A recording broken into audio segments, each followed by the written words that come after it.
venganza con Jake. El aire en el funeral de mi suegro era denso, no solo por el dolor, sino por ese murmullo de cálculos ocultos entre los invitados. Don Javier, un hombre que se había hecho a sí mismo, dejó atrás un imperio valorado en casi 400 millones de pesos. Mi esposa, Sofía, estaba junto al ataúd con una expresión solemne, pero después de tantos años de matrimonio, ya sabía distinguir entre el dolor verdadero y la emoción fingida. Sus lágrimas eran para las cámaras y los familiares lejanos. Sus ojos brillaban con la expectativa de la herencia. Una semana después, se leyó el testamento. Sofía heredó 379 millones de pesos, sin condiciones, sin demoras, solo poder y riqueza instantáneos. Esa noche, ya no se molestó en ocultar su desprecio. «Ya no me sirves para nada», dijo con frialdad, mientras la luz se reflejaba en su nuevo brazalete de diamantes. «Quiero el divorcio». Me recargué en la silla, casi divertido. «No te arrepientas después, Sofía». Ella sonrió con desdén, convencida de que ya había ganado. Los papeles se firmaron rápido. Ella creía que caminaba hacia una vida de lujo sin fin, libre del hombre que, según ella, la frenaba. Pero no había leído bien el testamento. El día de la audiencia de divorcio debía ser su triunfo. Entró a la oficina del abogado con ropa de diseñador, joyas nuevas y una sonrisa de superioridad mientras firmaba los documentos finales, como si 30 años de matrimonio no significaran nada. Cuando terminó, se recostó en su silla, satisfecha. Por fin, libre y rica, como merezco. Pero el abogado de don Javier no le devolvió la sonrisa. En cambio, abrió una carpeta de cuero y carraspeó. «Señora Mendoza, perdóneme, pero leyó bien el testamento». Por primera vez, su seguridad flaqueó. «¿Qué quiere decir?» «El testamento dice que heredé todo». El abogado se rió, negando con la cabeza. «No, señora. Usted no heredó nada por sí misma.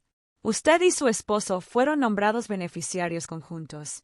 La herencia está en un fideicomiso controlado por el matrimonio.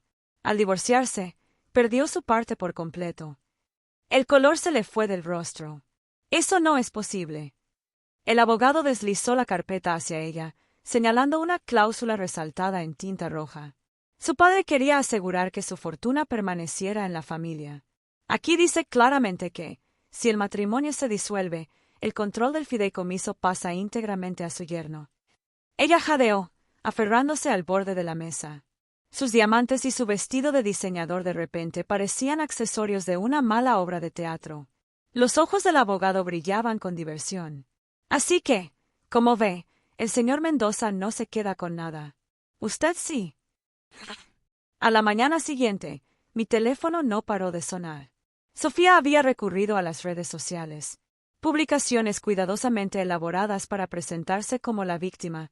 «Después de 30 años de sacrificio, mi esposo me dejó sin un peso cuando debía heredar la fortuna de mi padre. Él manipuló el testamento. Me traicionó». Cientos de sus amigos y familiares lejanos inundaron los comentarios con lástima. Algunos incluso me atacaron, llamándome ladrón. Pero no respondí. No era necesario. La batalla legal no tardó en llegar. Sofía presentó un recurso, contrató a un costoso abogado que le prometió que la cláusula podía interpretarse de otra manera. Pero el testamento era irrefutable. El abogado de don Javier lo había redactado personalmente, y cada línea era inquebrantable. El tribunal desechó su recurso en menos de 15 minutos. Luego vino la manipulación emocional. Mensajes nocturnos, llamadas llorosas, suplicando a los hijos que hablaran conmigo para convencerme de compartir. Pero ellos ya conocían la verdad, que ella me había descartado en el momento en que pensó que ya no me necesitaba. Mi hija le respondió con un mensaje: «Tuviste a papá, nos tuviste a nosotros. Elegiste la avaricia. No vuelvas a llamar». El escarmiento público llegó después. Sin opciones legales y con su familia negándose a apoyarla, intentó el Tribunal de la Opinión Pública. Organizó una cena con algunos antiguos socios de negocios de don Javier, contando la historia de su cruel esposo, que la había engañado para quedarse con su herencia legítima. Lo que no sabía era que el abogado ya les había explicado todo. Sabían la verdad, que ella no había heredado nada en el momento en que firmó el divorcio. Esa cena terminó con una petición educada para que se retirara. Las mismas personas que antes la adulaban, ahora ni siquiera le devolvían las llamadas. No perdí el tiempo celebrando. Don Javier me había confiado su imperio, y yo tenía la intención de honrarlo. Pero también sabía que había una justicia poética en asegurar que cada peso de esos 379 millones le recordara lo que había perdido. Primero, establecí una fundación de caridad en nombre de don Javier. Su misión, apoyar a familias trabajadoras, veteranos y pequeños negocios. Todo lo contrario a la avaricia y vanidad que la habían consumido a ella. Cada vez que salía un comunicado de prensa, su nombre brillaba por su ausencia. Los titulares decían: Fundación Mendoza dona 10 millones a escuelas locales. Yerno al frente. Sus llamadas para corregir el registro fueron ignoradas. El fideicomiso estaba a mi nombre, y legalmente no tenía ningún derecho.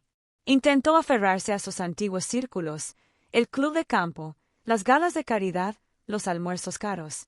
Pero esas puertas se cerraron rápido. Los donantes y amigos que antes la cortejaban, ahora cambiaron de bando. Las invitaciones que antes llegaban semanalmente, ya no aparecían. Peor aún, ni siquiera podía mantener las apariencias. Su estilo de vida había sido financiado enteramente con el dinero de su padre. Sin él, los autos de lujo y el penthouse se convirtieron en cargas financieras. El golpe más cruel no fue económico ni social. Fue personal.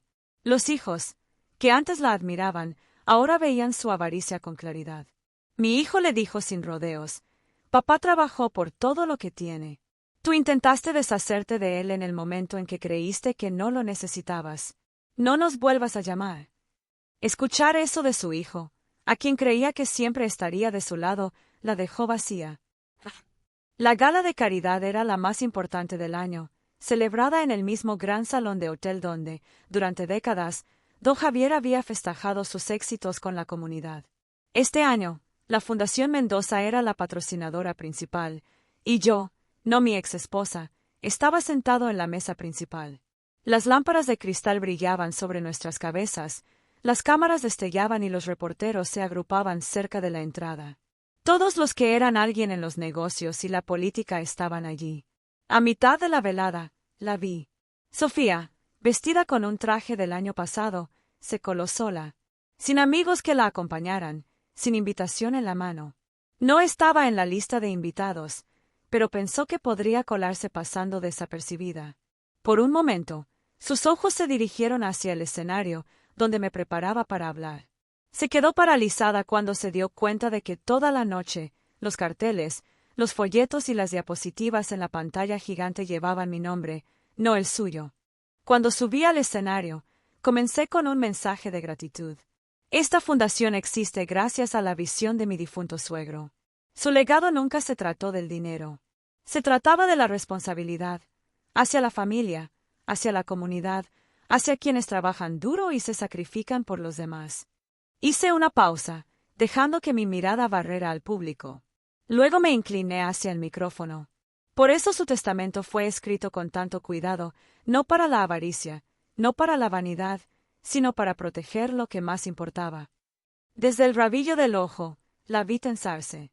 Los susurros se extendieron como reguero de pólvora entre los invitados. Todos sabían a qué me refería. Al final de la velada, la fundación anunció su primer gran proyecto, un programa de becas de varios millones para padres solteros que habían sido abandonados o traicionados, dándoles la oportunidad de reconstruir sus vidas. Los aplausos fueron ensordecedores. Las cámaras destellaron de nuevo, y al fondo del salón, Sofía palideció al darse cuenta de que cada peso que creía haber robado ahora se usaba para ayudar a las personas que siempre había menospreciado. Un año después, el mundo no podría haber sido más diferente para los dos. Su vida. Los periódicos que antes publicaban fotos de sus galas, ahora imprimían reportajes sobre su caída en desgracia. Sofía Mendoza derrocha herencia y lo pierde todo en divorcio. Sus amigos la habían abandonado hacía tiempo. Sin dinero para mantener su estilo de vida, se vio obligada a vender sus joyas, luego sus autos, finalmente, el penthouse. Para finales del año, rentaba un pequeño departamento en las afueras de la ciudad, trabajando medio tiempo solo para pagar la luz. Cuando intentó volver a colarse en la sociedad, se encontró con puertas cerradas. Para los círculos que antes la idolatraban, ya no existía. Mi vida, mientras tanto, la fundación florecía. Los proyectos que inicié, becas, programas de vivienda para veteranos, subsidios para pequeños negocios, llevaban el nombre de Mendoza, pero con mi rostro al lado. Mis hijos, que antes estaban atrapados en medio, ahora se paraban orgullosos a mi lado en los eventos, presentándome como su padre, no como su ex. Todos los periódicos importantes publicaban perfiles elogiosos, el yerno que salvó el legado. El contraste no podía ser más claro, yo, prosperando en el centro de la influencia y el respeto, ella, desvaneciéndose en la irrelevancia. El último encuentro fue casual, casi como un designio del destino. Me la encontré en una tranquila cafetería una tarde lluviosa.